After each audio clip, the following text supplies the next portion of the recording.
Welcome to the NTC Now. We're all gathered today for one big purpose to bring about a nature positive future. Um, Again, this is NTC Now. It's one of the gatherings of the NatureTech Collective. We're a global community of people and their organizations that are working relentlessly across categories towards this nature positive future. Um, they're the people that are deploying restoration projects across the grasslands, forests, or coral reefs. They're the ones crafting technologies to keep track of the progress we make for these ecosystems. They're the ones creating platforms, like Megan, that visualize this progress in ways others can understand, relate to, and act on. And they're the ones putting resources into deploying these conservation and restoration efforts. I'm Paige. I'm the head of community at the NatureTech Collective, and each week we're bringing together these experts who are harnessing technology to regenerate our natural world. And throughout January, we established the foundations of NatureTech. In February, we mapped the technology landscape from ground sensors to remote sensing to blockchain to AI. This month, we're diving into the frameworks, the standards, and the regulations that are reshaping how businesses interact with nature, so the market pressures. Last week, we explored the regulatory landscape around nature. Today, we're taking the next step by examining how voluntary frameworks like TNFD and SBTN are helping forward-thinking companies go beyond compliance to create strategic advantage. So where regulations establish the floor, voluntary frameworks help companies aim for the ceiling, providing structured approaches to understand nature dependencies, assess risk, identify opportunities that might otherwise remain hidden. These frameworks, we'll discover, are strategic intelligence tools for navigating our deeply interconnected relationship with nature. I'm delighted to welcome Megan Pilsbury, founder of Dunya Analytics, who has journeyed from climate risk to nature reporting and is helping companies transform overwhelming frameworks into accessible pathways. Megan's approach emphasizes starting with what you know, to recognize that climate, for example, is just one of the many nature topics, and companies that have addressed climate have already begun their journey that they think they might not have yet. And so, Megan, thank you so much for joining us today. Before we dive into all the specifics, could you tell us about your journey from climate to nature risk and how that mirrors what's happening in the reporting landscape? Hi, Paige. Thank you for having me, and hello, everybody. I see a lot of familiar faces on the call today, so I'm excited to see everyone again.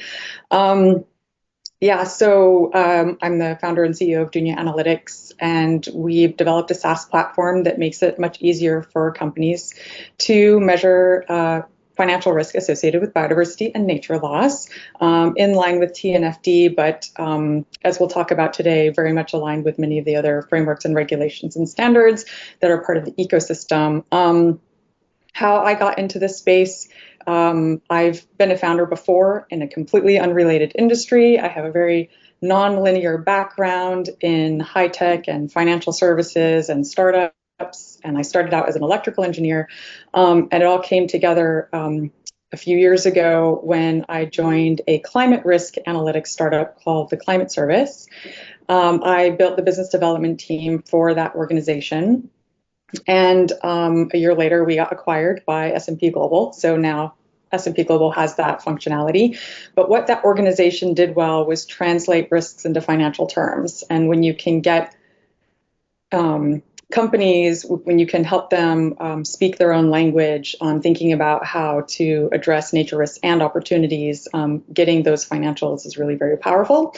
So after we were acquired, and I was thinking about what I wanted to do next, because S&P Global was not my type of organization. I wanted to be back in startups. That was about the time when the TNFD was announced, and I was like, well, someone's going to have to build something similar to help companies with the TNFD requirements. And after a bit of soul searching and research, decided to found Dunya Analytics. So that's how we came here.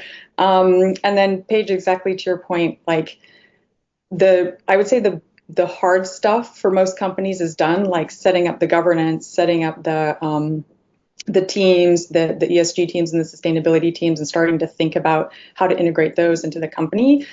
For most companies, that hard work is already done. And so now it's just checking through the list of the other aspects of nature that are beyond climate. So climate really paved the way, and now companies should be able to just address nature. Obviously, the challenges are different, but a lot is the same.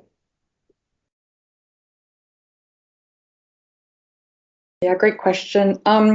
So it might help to kind of think about the different types of disclosure mechanisms in their categories. So TNFD, SBTN are frameworks. They provide guidance on like, here's how you do something. And that's meant to, one, clarify something that is very non-obvious to most of the world, like how do you measure nature risk? What is the process that you go through? What are the tools that are available to do that? The frameworks provide that guidance and try to get everybody kind of on the same journey. You have standards like GRI and ISSB who set levels and say, if you hit this level, you can claim that you meet the standard. Similarly with CDP, like they have their ratings that kind of indicate like the company has achieved this threshold.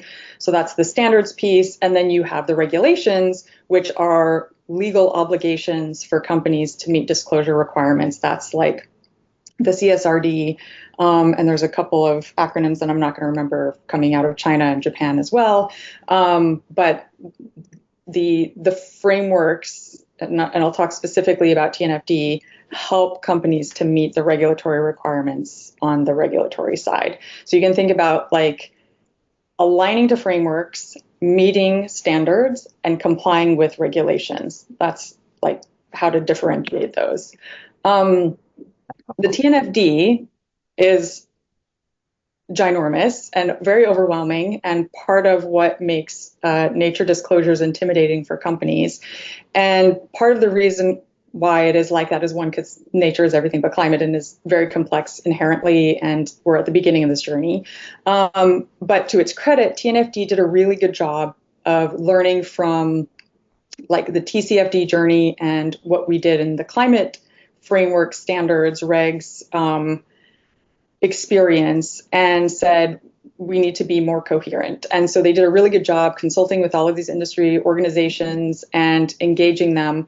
And so they created a very comprehensive framework that brought in a lot of work that was already being done.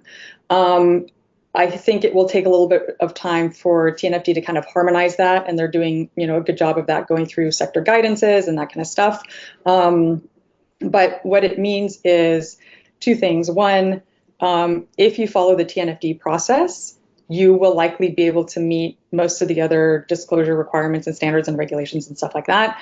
The CSRD actually points back and says, if you follow the TNFD LEAP process, you will be in compliance for the CSRD. So there's that effort that they took to be very integrated, I think will pay off in terms of just creating a harmonized approach.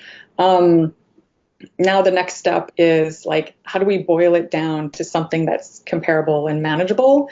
And there's still a lot of, I'll say, fluffiness inside the TNFD, not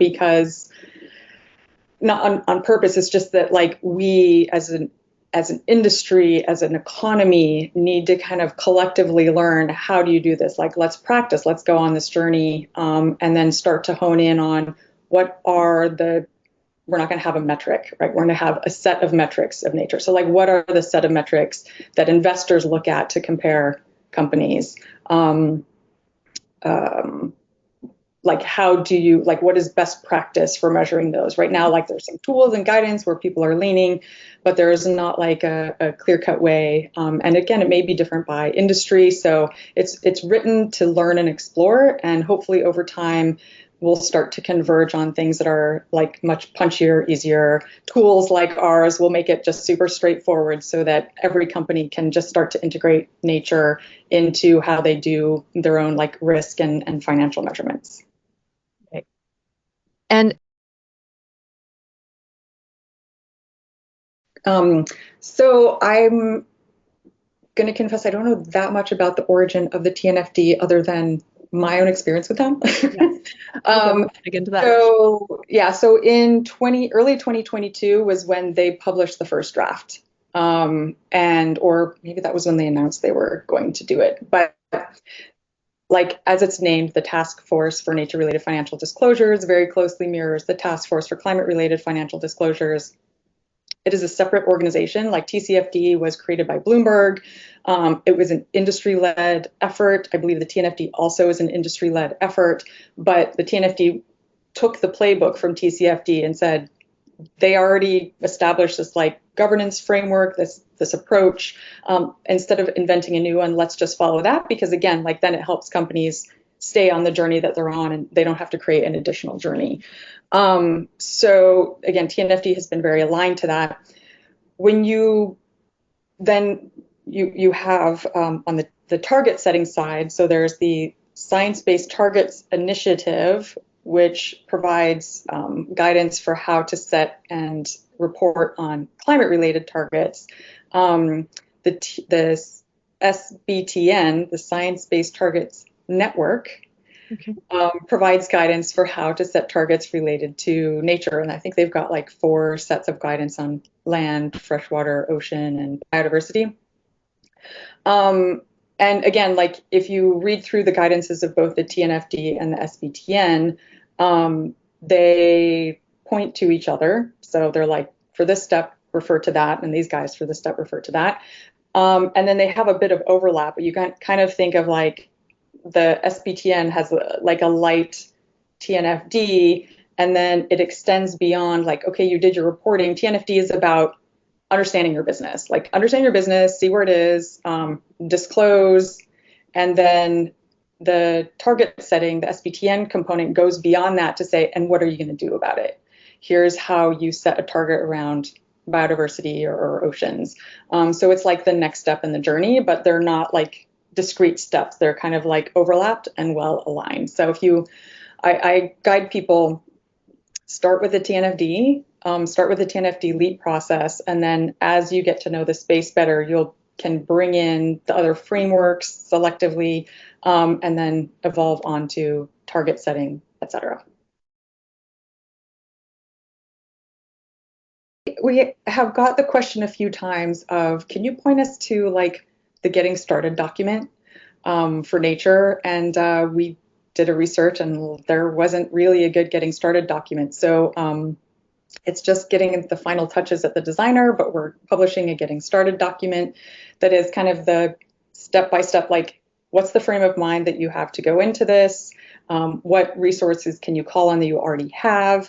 How do you approach the TNFD LEAP process? Because start there. How does the SBTN integrate, et cetera, et cetera. But coming back to the question about what the LEAP process is meant to do is basically take you through this journey of understanding where your business is and where the risks and opportunities for your business are. And the LEAP approach, I think, is a little bit confusing because L is locate, E is evaluate, A is assess, and P is prepare. And evaluate and assess are synonyms. And so I even like have to think through how to spell LEAP so that I remember like the E in the LEAP as the next step. So that creates a lot of confusion, and also a lot of the components like fold in on each other. So it's not like this super discrete step. It's a little bit confusing. But here's how we frame it. The L is about like understanding or just identifying what you do and where, right? So like we have a factory at this location and we have, water that we use and pollution that we emit and land that we use, whatever that might be. So most companies, even if they don't have this information like centrally tracked in their business at to date, like most companies can figure that stuff out because it's internal stuff about them, right? But the next question then is, and this is the evaluate piece, is what do those things mean for the ecosystems where you're operating? And like historically, the scope of what companies had to focus on is, are we complying with local regulations around pollution emission or land use or encroachments and stuff like this, right? And if they are, they pay fines and do remediation and stuff like this. But it's not really been incumbent upon them to go into the next step of, okay, well, what does it mean for the ecosystems? Who's being impacted by what we're doing, right? That's always been with communities or with the government, like they're policing companies and in theory, policing companies and preventing any of that, any of those externalities. But that's the next step that companies now need to answer is like, how is what we do impacting the ecosystems where we're operating? And then the A part is, and how does that translate into risks and opportunities for the firm? So there's a lot of pathways to go through impacts and dependencies to get to risks and opportunities, right? There's not like these discrete lines, it's like a network of possibilities. But that's essentially what the LEAP approach is trying to help companies think through. This piece around the risks and opportunities is really what the regulators care about. It's what investors care about. They're like, they want to see how are companies thinking about and addressing these and managing these risks, like any other risk in the business. Are you managing your inventory well? Are you managing your people well for, so that you don't have high turnover? Like there's just all these different risk and good business practices that investors care about, and nature is the latest one that is becoming important that they want to see. So that's ultimately what it's getting to. And then the P, prepare, is like prepare to report and respond. So there is some, the respond piece is like kind of leading into the target setting and action and stuff like that. But the LEAP approach itself doesn't prescribe anything like you need to invest in value chain or you need to take any action. It's literally just to figure out where you are, report that, and then we leave it to the stakeholders, your investors, to hold you accountable to those things. So first of all, it's still very early. Most of the companies that we're working with are working through LEAP, or sorry, working through the L component of LEAP. And similarly, like our platform is being built in the sequence of LEAP. So we're trying to stay one step ahead of our customers, but we're at the beginning. Most companies are at the beginning of this journey. And actually, before this call, preparing for it, I was looking at the SBTN website to see if, like, how many companies have published targets for nature, and there's 3. Oh my goodness. So getting through that assessment and then getting to target setting, like there's 3 companies that have done it so far. The vast majority are still at L. Some of the others are moving beyond then. I'll also mention, I see a difference in like the major global brands, like the Nikes and the Nestle's of the world, take a different approach to how they deal with the CSRD and TNFD disclosures. They have a lot of resources. They're kind of like expected to lead on this. And so they are hiring PhDs in biodiversity, and they're like getting all the data themselves, and they're building their own systems and kind of working through it and learning it and figuring out how it strategically fits in with their organization. Not every company, in fact, most companies don't have the resources to do that. Right. And they don't have, like, those big companies can spend that money and then get a lot of reputational value from it, right? Like there's a business case for them to make that investment. Most of the rest of the companies that fall in scope for CSRD, or that even just want to be leaders in this space, don't have those kind of resources. So they're looking for the tools that can help make them more efficient. They're hiring consultants that are providing quality of usefulness. But there's like, we're seeing kind of these 2, maybe 3 tiers.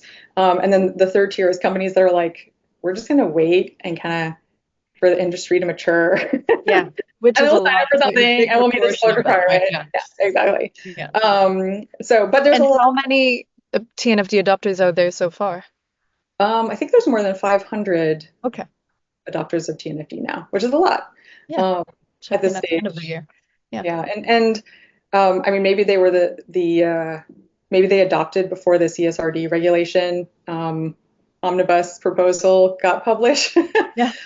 But regardless, like the CSRD to date has been probably the biggest stimulator of companies to take action on this. Mm-hmm. And once they get started, they're like, okay, well, if we're doing this, one, they're on a learning journey, right? So they're starting at the L, and I'll talk about some specifics on the beginning of the learning journey in a second. But they're like, okay, we're starting on this. we're leading in this. Where else can we benefit from this, right? So they're looking at other frameworks that they can participate in, other things that they can lean into to demonstrate their leadership in this space. So, and then like kind of once your team starts building capacity around nature, it's not like you're going to see the omnibus proposal and be like, okay, we're just going to stop all work on this and fire all the people working on this, right? You're like, okay, it's probably like a lull, and maybe you'll have some like political infighting in the organization about whether or not I should do this, but it maybe slows, it doesn't stop. Right. What we've seen so far. A short pause because I don't know. I'm not exactly sure. Everyone who's in the audience, but the omnibus is giving it to you. Right, sorry. So there is a group of, I guess it's legislators or business people or a combination thereof, who have submitted a proposal to the EU to reform some of the like CSRD, which is the Corporate Sustainability Reporting Directive, the Due Diligence Directive, the CSDDD, and the EU Taxonomy. So there's like 3 different regulations. They're all kind of aligned and touch each other. But they're complex and really hard to navigate. And some of what's being requested is very heavy today because the tools like ours are just coming online. And I agree that there needs to be some reform. Like we wrote a blog post recently on if you found biodiversity to be not material, do you still have to do biodiversity disclosures? The answer is yes, but we had to pay an attorney in the EU to read what we read and write an opinion that supported our understanding just because it was written so confusingly we weren't really sure, right? Like if you're a company and you're picking up and trying to meet the disclosure, like how do you do that? So it needs to be streamlined. It needs to be better understood. I disagree with like telling certain companies that they don't have to do it anymore, right? We just that's one of the things that happened massively. So many companies. Essentially, it's a proposal right now. So I thought it had passed. Okay. No. So it's just a proposal. It's being evaluated. It's being negotiated, just like with the CSRD regulation. It will go through negotiation that could take months or even years before it gets like adopted as changes. All right. So nothing is set in stone yet. Also, so they propose. There's a lot of confusion right now. There's a lot of confusion right now. They propose to reduce the scope. I don't think they should reduce the scope. They should just put the onus on those companies with the resources to lead in this space. To lead, and then let the other companies with fewer resources to kind of follow and walk in those footsteps. Right. It will be more efficient for everybody. The other thing, though, that stood out to us in the omnibus proposal, and sorry I took us off track here, is there's also a call to do more quantification and less narrative responses. And that, I think, is a very good outcome if that gets adopted, because when you quantify, then you're more focused on the metrics. It becomes more comparable, right? Like that's ultimately what the TNFD and these voluntary frameworks are trying to get to. Like, how do we make this quantifiable and comparable? Yeah. And less opportunity for greenwashing, maybe. Exactly. Nice. Yes. So there's a few different things that drive companies. Obviously, there's the external expectations from a regulation or investors asking, what's your nature strategy? But there's also like an excitement. We've heard this from a few of our customers. They're like, well, we were leaders in climate, but now climate is normalized and everybody's doing it. And so we don't stand out anymore as leaders in climate. We want to be leaders in nature. And so they're excited to embark on the journey of understanding nature, of understanding their organization better. It's really inspiring to work on this stuff. So even when we talk about customers and some of the projects that they're engaging on and the ways that they're thinking through stuff, you're like, sounds amazing. I want to work on that, right? So yes, there's a lot of like positive upside and inspiration. And I think the companies who take that approach of like, where is the opportunity in this? How can we lead, or how can we run a better business, or how can we build a more resilient business, or what does our business look like in 30 years from now if we're like actually sustainable? Yeah. What is our company look like? if it's sustainable. There's definitely a cohort within many of the companies that we've worked with and talked to that are excited about that prospect. Okay. And then, of course, there's some that are like, oh my God, the TNFD is very overwhelming and terrifying, which is understandable, hence the guide, and tools like ours. And then you have some that are like, this is just a regulatory burden and we're against it and we'll resist as long as we can. We met companies who their sustainability people were told, find a way to make biodiversity not material. But if you go through the process, you're like, actually, it's impossible. We're an agriculture company. Like it's not, it's material. And so they end up going down this path anyway. But I'll, yeah.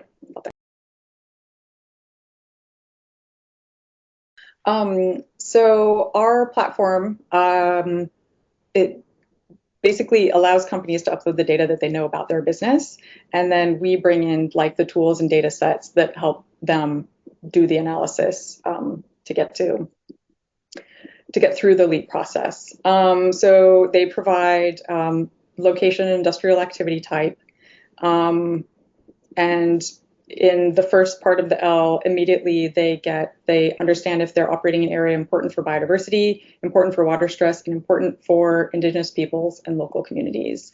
And I think that third point is something that kind of sets us apart. So we took a conscious decision at the start of even building our prototype to bring in not the S component of ESG, but the human component of E, the environmental piece, because there's a very strong like impact on humans, but also there are some humans on the planet that can help us with this crisis. And so we wanted to bring in that as not just a, hey, here's a human risk, but here's an opportunity to engage with a community that could help with solutioning. So you get that right away. We can also bulk upload, we call them business activities. So we can bulk upload business activities and all the results are instant. So we built to be like fully automated, fully self-service for companies to get the data that they need, but also to interpret the data. So another thing that we do with our platform, or the way that we've built it, is to be transparent. So when you see the results, you see the high level results of like, are these risks present? Or let me back up. Have these risks been identified at that location? So we should talk a little bit about like the data limitations and how to think about data limitations when doing the risk assessment. But then we share the next layer down of, here are the data sets and results that were used in the decisioning. And then they can drill down another layer to read our full methodology, which is, this is why this data set was selected. This is how it's being used. This is the threshold that was set. This is why this threshold that was set. So we built it to be super easy for like a business manager. But then we've provided the transparency and scientific rigor for your PhD in biodiversity who has the expertise to go very deep and just wants to be able to validate and talk about the results internally in a way that helps the organization adopt it more committedly, I'll say. So one of the big differences, so there's kind of three key differences between climate and nature. So and this is written in our guide. If you started with climate and now you're moving into nature, there's a lot of things that are similar, but kind of the three things that are different and that you have to have a different mindset around are nature is not fungible like climate. I think everybody here probably knows that. Like you can't restore an ecosystem over here to offset an ecosystem over here that was destroyed. Like that is just lost. So that's one component about why they're different. Two, nature is more complex because it's everything beyond. We've already talked about that. And then the third one is around the data. So in climate, you have the IPCC, you have these scientifically robust, globally accepted best science models for what's happening with climate change that can be downscaled to any point on the planet and have scenarios going out 100 years into the future under different situations. Like it's amazing. And so you you can do that analysis and then immediately apply the risk analytics on top of that. You don't have that with nature. You've got some data sets like the WR aqueduct that has water scenarios for looking at water. But when it comes to biodiversity, there's like the data are very fragmented. They're not complete. And when you look at the definition of biodiversity and how the TNFD talks about it, like there's several different angles that you need to assess. Is it an area, like is it a protected area? So there's a legal status associated with it. Is it an area important for biodiversity otherwise? Is it an area that is like what's the ecosystem condition and trend around the ecosystem? What are the species condition and trend around the species? And so the TNFD, and then there's another one around, I want to use the word DNA, but that's not the word. Like it's the species, like the DNA diversity. What's the word I'm looking for? Genetic diversity. Thank you, genetic diversity. Yeah. Not everyone has DNA. Not everything has DNA. Sorry. So the genetic diversity, like there's not a global data set that we found for that yet. So, but it's there. It's like prescribed, like, hey, we need to address this as well. So what you have to do is layer on a whole bunch of different data sets to start to understand like what is the ecosystem situation where you're operating. So we do that. We layer on all those data sets, and then we have a methodology around decisioning around them. But the other thing is those data sets are evolving constantly, some of them on a quarterly basis, right? Like I recently learned that if you have a protected area, you have to reapply for protected area status every couple of years. Protected area boundaries change all the time. So like this is an evolving space. There's a lot of areas that aren't yet protected that under 30 by 30 need to come under protection. And so the perspective that we take and the perspective we advise our customers to take is just because you didn't find a risk there doesn't mean there's not a risk. Like you need to think about it as a risk is not yet identified based on best available data. So at any moment, a risk could appear as the data improve or as things change. But that's another kind of important way to something that's different about climate versus nature. The climate models are updated every 7 years. Hopefully they're still being updated every 7 years, whereas the nature data is complex and constantly moving.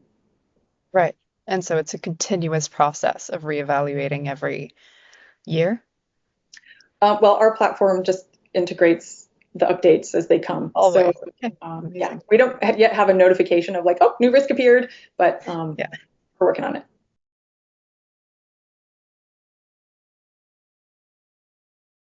So on the screening process, there's two things to look at. There's, again, what are you doing? That's the materiality side. And where are you doing it? That's what's happening in the ecosystem.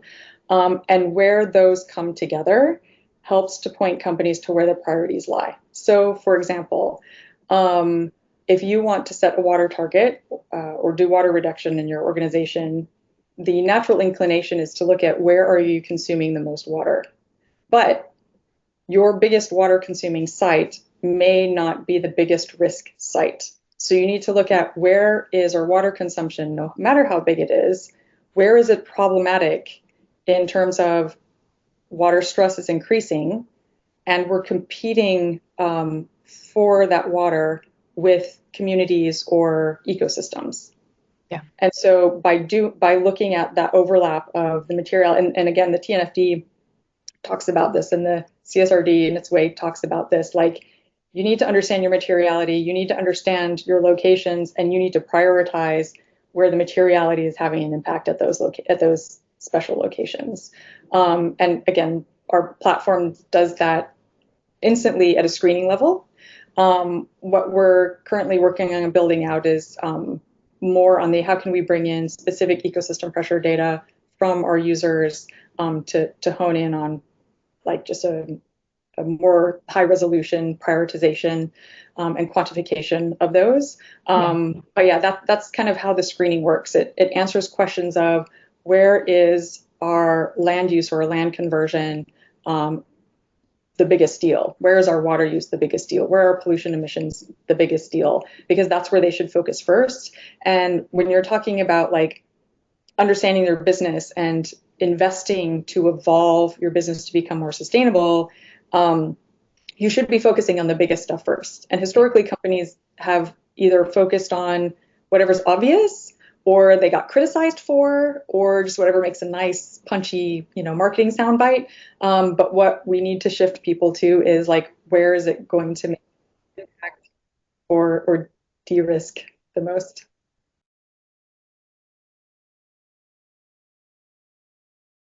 Absolutely. So we do a screening, like we're building a screening and journey management tool, but it doesn't do everything. So when our customers find a priority location, their next question is now what? We also don't do consulting. So we partner with consultants who can help them, work on nature strategy or figure out what to do with a specific location. But what we recommend to them is like, okay, you've figured out your priority locations. Now you need to go, like this is a screening. You need to go figure out what's actually happening there. Talk to people on the ground. Do they already know about the presence of these communities? Do they already know about the presence of these protected areas? You need to assess like, how are the ecosystem pressures that we're causing, like, are they actually driving change there or not? Like, you just need to get more into the detailed specifics at a location. But if you're talking about, 200 locations around the world or 200,000 locations around the world, where do you start? Our platform points them to where to start. But then if they take, let's say, the top 5 and they're like, okay, this is where we're going to start here, or water is our biggest problem area, we're going to do a water program, so let's focus on the top water locations first. So like it answers kind of both sides. But then they need to go do the specific measurements. And that's where we get into like the ecosystem piece. And we like to know like who's out there. We've already engaged many NatureTech Collective, other companies to kind of come in at later stages of our customer's journey. We have one customer who has decided to do a value chain, a restoration project within their value chain. So it's community led. They're working with a supplier. We are trying to connect them with the Nature Positive Initiative because they're interested in piloting those. What question am I trying to answer here? How does it all? But yes, but they need other solutions, right? So now they're like, okay, if we're doing a restoration project, we're going to be investing money. We want to be able to make claims. Like there needs to be a business case for this. So how do we make a claim? So we brought to them a couple of organizations, again, many NTC members who do the on the ground measurements, the baseline setting, and then the changes tracking so that they can make like verifiable claims.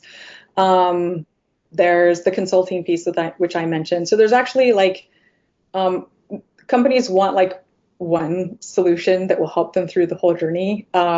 Maybe that will get built, but they don't even have one solution for accounting, right? Mm-hmm. So eventually, like the pieces will start to come together. Our space will start to consolidate around some key functions. And we'll start to have like flow processes and partnerships that help companies through the different parts of their journey as they go through. Of course, I'm going to say call us because it's easy. So at minimum, you'll be able to like do your reporting, comply, and you'll have some like key insights that you can decide if you want to act on them or not. So that's the easy thing. I would say the even easier thing is to read our Getting Started guide. Is it out? Not yet. It's getting the last little edits with the designer, but hopefully next week we'll announce it and publish it. Then, like in the conversations that we've had, a lot of times companies when they're getting started, when they've got the TNFD like on their desktop, and they're like, I don't know how this is possible. We need to hire somebody. And then they see our platform and they're like, oh, our team can do this. So I would say as a starting point, look for the solutions that your team can just start on. And if you've been working on climate, you have a great foundation for how to think about this stuff. It's just adding to the toolbox It's adding to the things that you look at and measure. You don't need to go hire all these consultants. I mean, probably you need to hire a consultant to, or a compliance expert to help ensure if you're compliant with CSRD and that kind of thing. But like it's really something that companies can take on their own. I hear a lot of consultants when they're presenting this, they're like, this is really hard to do. You need to call a consultant. And me and other companies working on solutions is really, no, you don't. You call us and you can get started right away, and it's super cheap by comparison, and your team can do it, and just start down the journey. So, I mean, everyone says that message, like, just get started, but get started with the simple stuff. Just like a lot of companies got location information when they did climate assessment. So already you have the location information, you just upload it into like our platform, and then you've done the next big piece, right? It's not hard. So yeah, that's, I guess,